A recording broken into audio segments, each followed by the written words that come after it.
Hey everyone, welcome back to my channel. So for today's video, I am doing a no stamp, no coloring shaker card. And I am using the Pink and Mane ergonomic blending brush. And let me tell you, this brush is fantastic. This is my second brush I've ordered. I couldn't wait for them to be back in stock.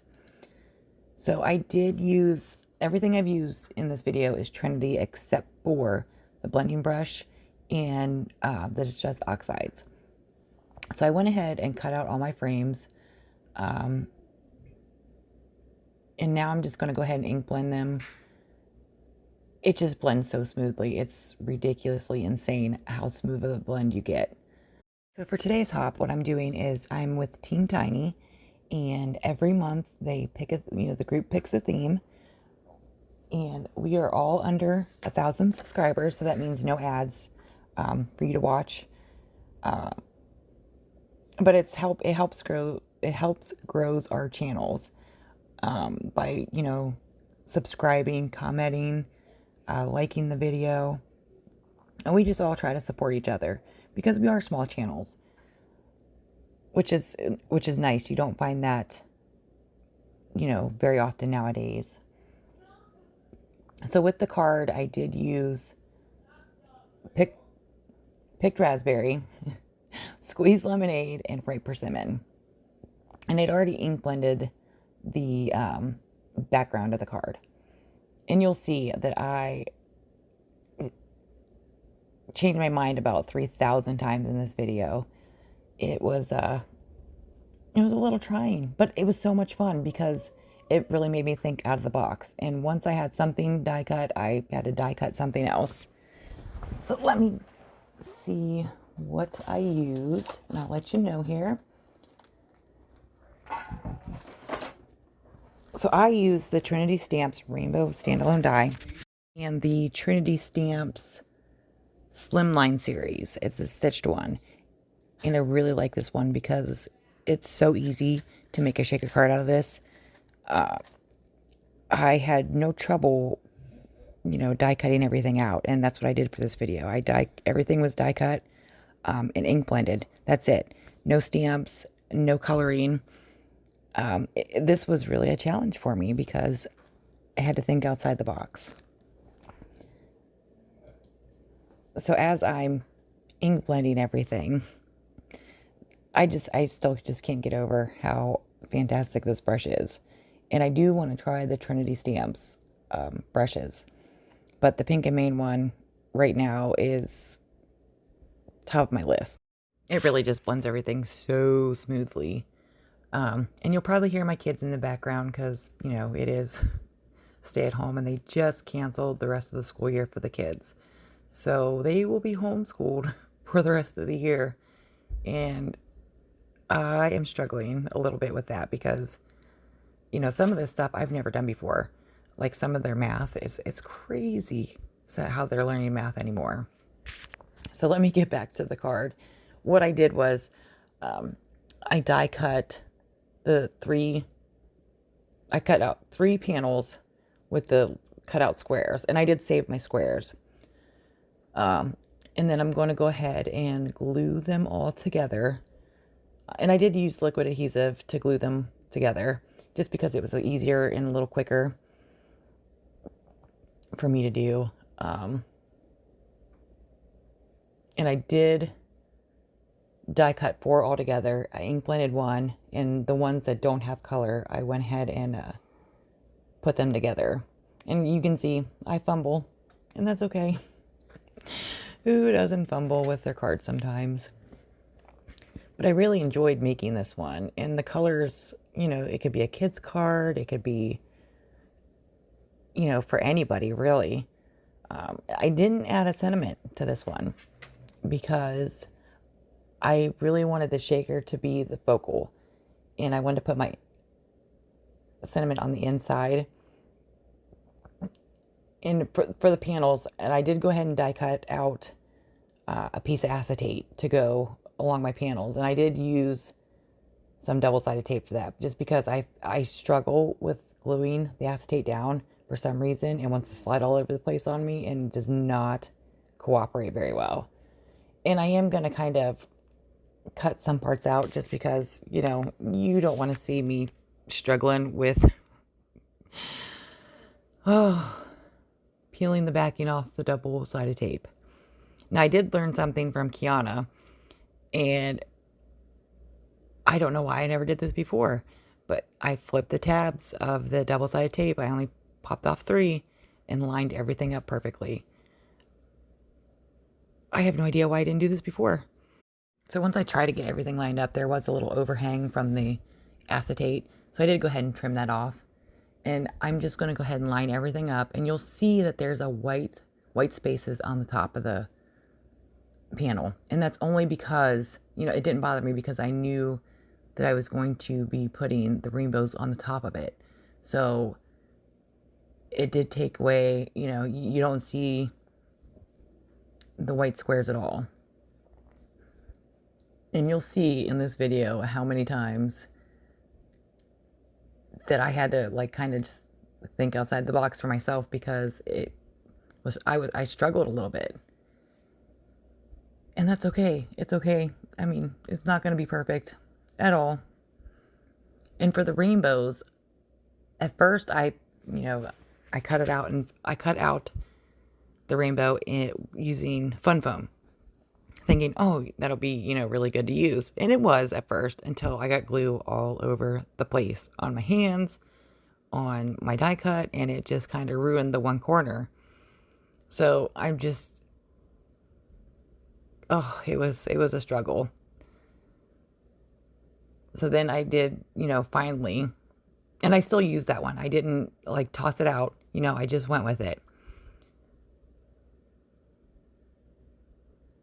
So I'm just going to try to line up kind of where I want the colors to be with the rainbows. I did try to, you know, Roy G. Biv it and keep all the colors the same. And I did die cut out these little clouds. Excuse me. Now I was going to use the foam that I cut out with the die cuts, but it was getting way too bulky. So I ditched the foam behind the clouds, and you'll see that. Okay, so now I finally got the brilliant idea to die cut the solid rainbow out of the Fun Foam, and it stuck so much better. Why I didn't think about this before is beyond me. So then I'm just going to go ahead and, you know, add the Fun Foam to the last little rainbow. And it was so easy to line up. I mean, I did have a little bit of overhang, but, you know, you could just snip that right off. And I kept, you know, the one that I already had die cut, I just went ahead and popped it back into the die, and then just, you know, lined it up with the foam tape that way. So after I get all that done, and you'll see my thumbs up, because at that point I was struggling still. I couldn't figure out what I was going to do with these rainbows, but I knew I wanted to, you know, prop them up a little bit. So you can see me line everything up and kind of see, and I try to do this with all my cards before I, you know, tape or glue anything down.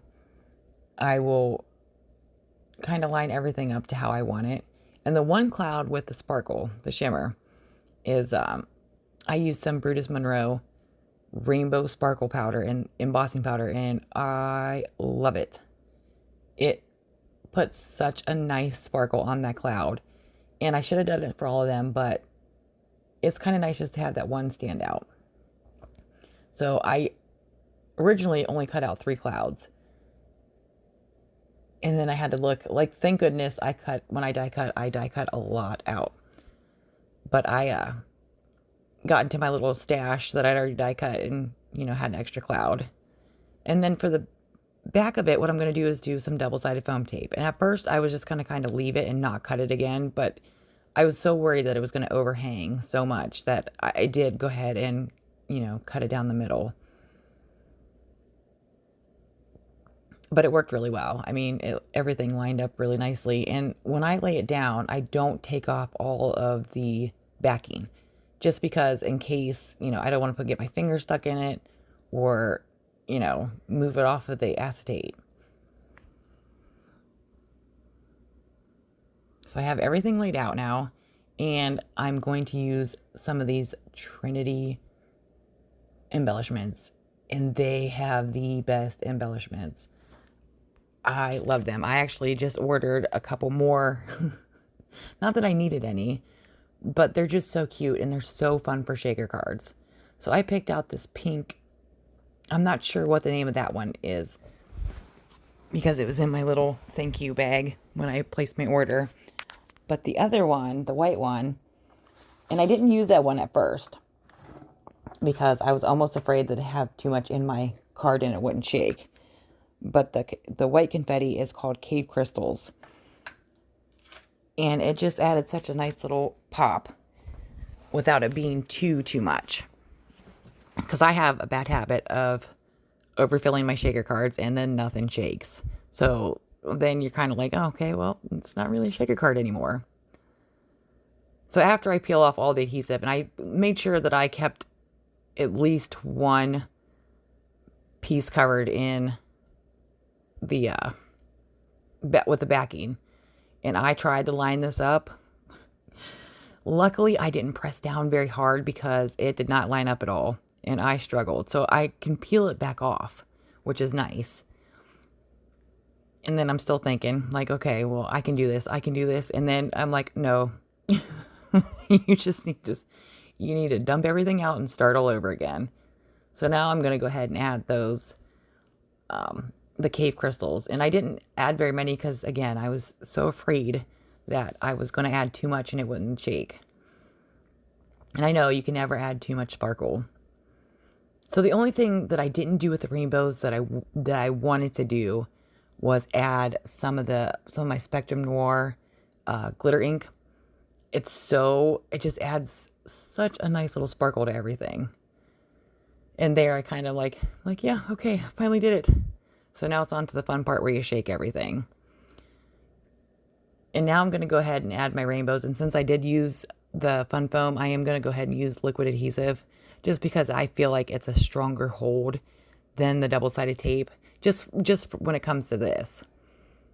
So, and I'm going to put all 3 rainbows across and then add my little clouds. And really, that was all I had to do for this shaker. And it was so, once I got over my little hurdles, it was so nice not to have to worry about coloring or which stamp set I'm going to use. I mean, the only thing I really had to worry about was my sentiment, which I'm not sure who I'm going to give this to just yet, but I will be giving it to somebody. And this one won't go through the mail because it is a little thicker. So then I just add all my little clouds. And like I said, I just took away that foam because I felt like it was starting to get too bulky. And I just love the colors of it. It's just so bright and cheery. And we all need that right now. A little brightness and cheeriness in our lives. So I'm so thankful to be a part of Team Tiny. It's a wonderful group. They're on Facebook. And it's such a great group of women. So now I'm just going to go ahead and place this, adhere to my card base.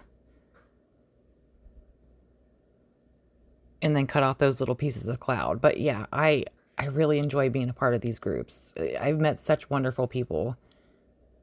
And they're all super supportive. So don't forget to check everybody else on the hop. You can follow if you click on the hashtag in my description box, it will take you to everybody that's participating in the hop. So be sure to check everybody out. Comment, like, subscribe. It really helps everybody. And us being such small channels, it's nice because then you don't have ads that you have to watch or anything else. So yeah, thanks guys for taking time to watch my video, and I hope you'll subscribe. See you guys next time. Bye.